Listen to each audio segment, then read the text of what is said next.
بسم الله الرحمن الرحيم. الرحمن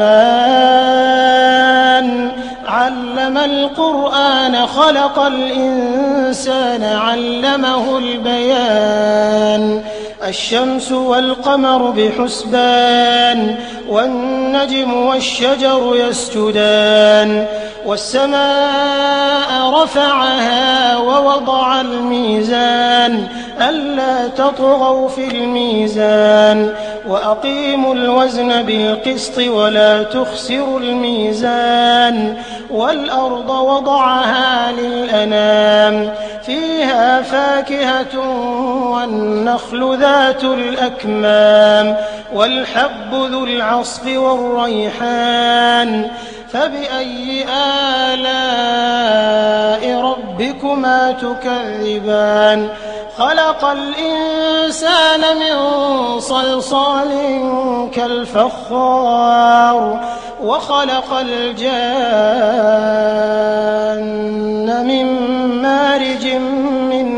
نار فبأي آلاء ربكما تكذبان رب المشرقين ورب المغربين فبأي آلاء ربكما تكذبان مرج البحرين يلتقيان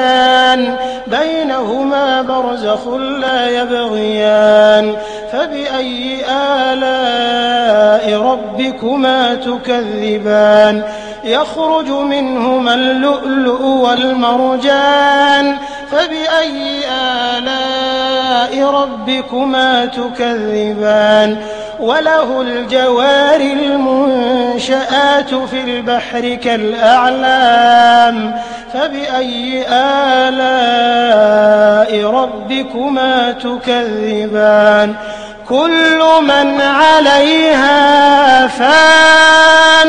ويبقى وجه ربك ذو الجلال والإكرام فبأي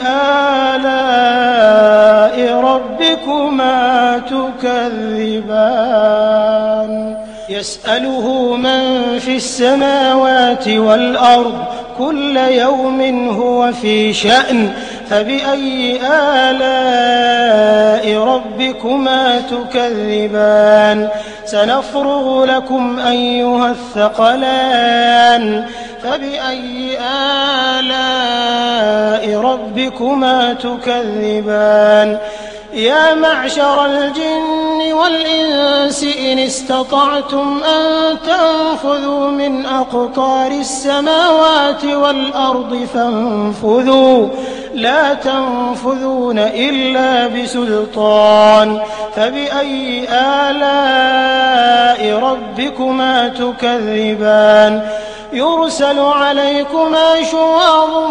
من نار ونحاس فلا تنتصران فبأي آلاء ربكما تكذبان